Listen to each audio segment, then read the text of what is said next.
बेटा stress strain curve. Stress strain curve से क्या मतलब होता है? जैसे एक वायर ले ली,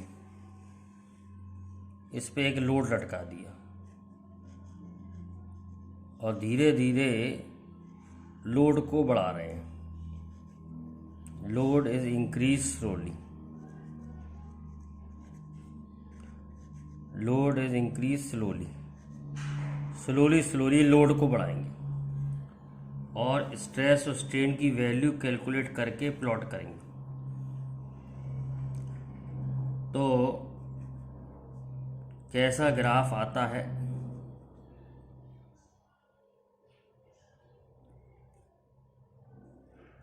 कुछ ऐसा ग्राफ आता है। अलग अलग मटेरियल के लिए अलग अलग ग्राफ आएगा, लेकिन कुछ अप्रोक्सीमेटली ऐसा ग्राफ आता है। तो स्ट्रेस और स्ट्रेन का ग्राफ हमारा कुछ ऐसा आएगा। Initially when load is increased,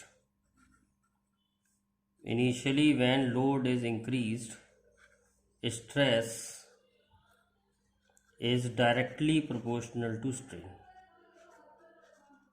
Stress is directly proportional to strain. शुरू में क्या होता है, ग्राफ स्ट्रेट लाइन आता है। स्ट्रेस और स्ट्रेन का ग्राफ हमें क्या करना है, स्ट्रेस कैसे निकालेंगे? जैसे हमने कुछ फोर्स लगाई तो फोर्स अपॉन वायर का जो एरिया है वो ले लेंगे, उससे आ जाएगा स्ट्रेस, और change in length upon original length से आ जाएगा स्ट्रेन। स्ट्रेस तो तुम जानते हो कैसे निकालोगे, जो आपने फोर्स लगाई एफ और जो एरिया ऑफ क्रॉस सेक्शन है ए, तो फोर्स अपॉन एरिया से हम स्ट्रेस निकालेंगे। और स्ट्रेन कैसे निकालेंगे? Change in length upon original length से हम स्ट्रेन निकालेंगे। तो स्ट्रेस और स्ट्रेन की वैल्यू हर एक स्ट्रेस के लिए कैलकुलेट करते जाएंगे। और फिर इसके बीच में हमने ग्राफ खींचा है, तो हमने देखा है शुरू में स्ट्रेस और स्ट्रेन का ग्राफ जो होता है, it will be straight line. Graph will be straight line. Graph will be straight line. Graph जो होगा वो स्ट्रेस और स्ट्रेन का स्ट्रेट लाइन होगा शुरू में। A point is called proportionality limit. A point को हम प्रोपोर्शनैलिटी लिमिट कहते हैं। A point is called proportionality limit. After point A graph is not straight line. Graph is not straight line. Point A के बाद जो होगा graph straight line नहीं होगा, it is curve. It is curve. For less stress there is more strain. मतलब अब stress और strain proportion नहीं रहा है, तो there is more strain. Less stress के लिए अब मोर स्ट्रेन होता है, मतलब कर्व है। स्ट्रेस की वैल्यू इतनी नहीं बढ़ाई है जितना ज़्यादा स्ट्रेन बढ़ जाएगा। पर up to point be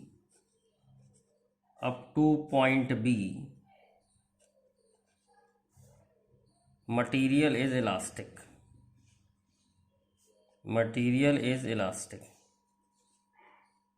after removal of load या force, after removal of load, wire regain its original shape. Wire regain its original shape. Wire regain its original shape. Stress B is therefore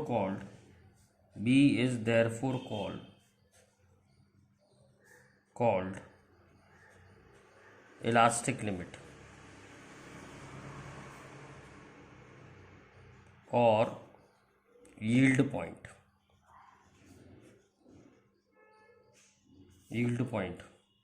after point B,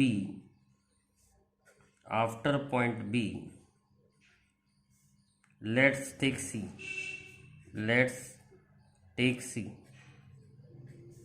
When load is removed,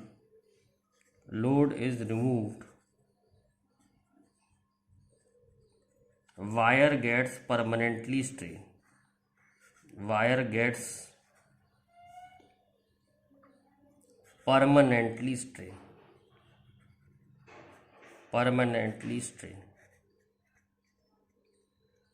जैसे फिर से देखते हैं, जैसे C point पे क्या होगा, अगर मैं यहाँ पर वायर को छोड़ दूंगा, लोड हटा दूंगा सारा, तो इस रास्ते लोड कम करता जाऊंगा तो इस रास्ते नहीं चलेगा, कर्व कुछ इस रास्ते वेरी करेगा और वायर परमानेंटली स्ट्रेन हो जाएगी, ओ डैश उसके अंदर स्ट्रेन रहेगा।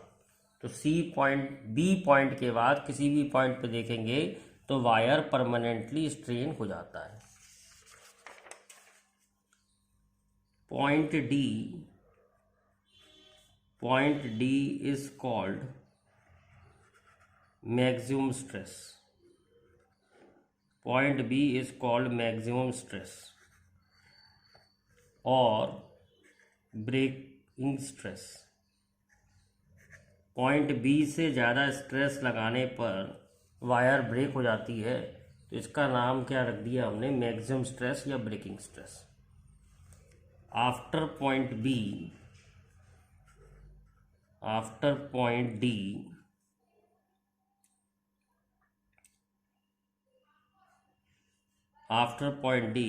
wire flows like a liquid. Wire जो है, thinning of wire take place. Wire जो है पतला होता जाएगा and finally it breaks at point E. E is called break point. तो डिफरेंट स्ट्रेस पर हमने क्या किया है, स्ट्रेन को प्लॉट किया है और इस ग्राफ को हम कहते हैं स्ट्रेस स्ट्रेन कर्व। हर मटेरियल का स्ट्रेस स्ट्रेन कर्व अलग आता है। जो है वो अलग आता है। जैसे एग्जाम्पल से समझाते हैं। क्लासिफिकेशन ऑफ बॉडी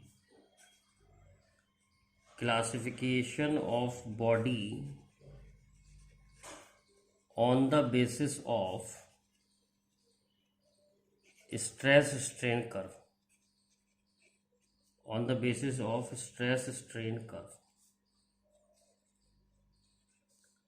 अगर ग्राफ इस तरीके से आ रहा है कि ब्रेक पॉइंट बहुत क्लोज है,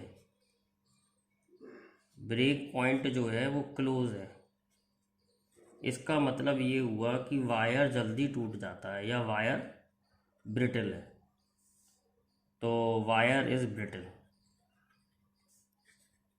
या मटेरियल इज ब्रिटल। अगर हमारा ब्रेक पॉइंट बहुत क्लोज है तो वायर जो है ब्रिटल होगा, जल्दी टूट जाएगा, या मटेरियल जो है ब्रिटल है। अगर ब्रेक पॉइंट फार है, दूर है break point, if break point is far, material is ductile, मतलब it can be drawn in wire. और अगर शुरू से ही कर्व है, स्ट्रेट लाइन नहीं है, स्ट्रेस और स्ट्रेन का ग्राफ स्ट्रेट लाइन नहीं है, for less stress there is more strain. If graph is a curve,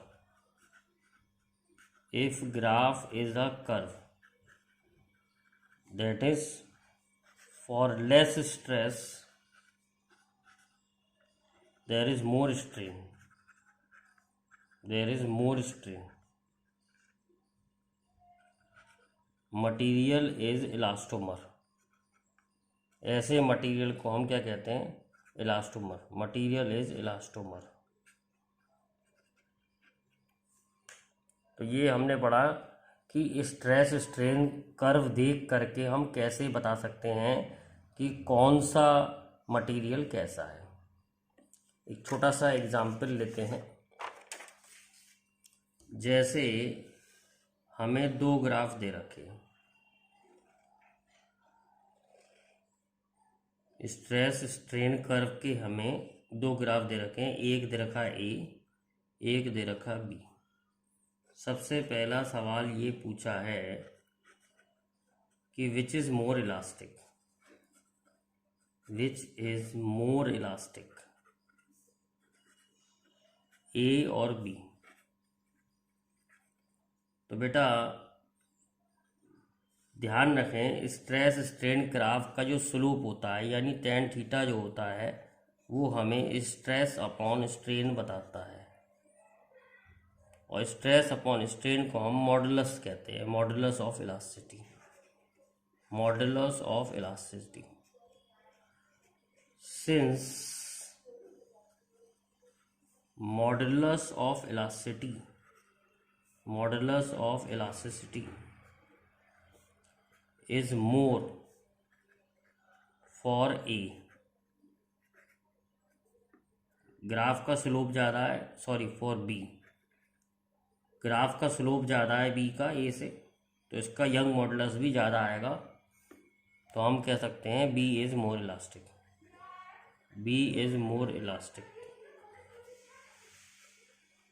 दूसरा सवाल है विच material is strong, which material is strong? Since B has more breaking stress, more breaking stress, मुश्किल से टूटता है, तो B is strong. Which is ductile, which is ductile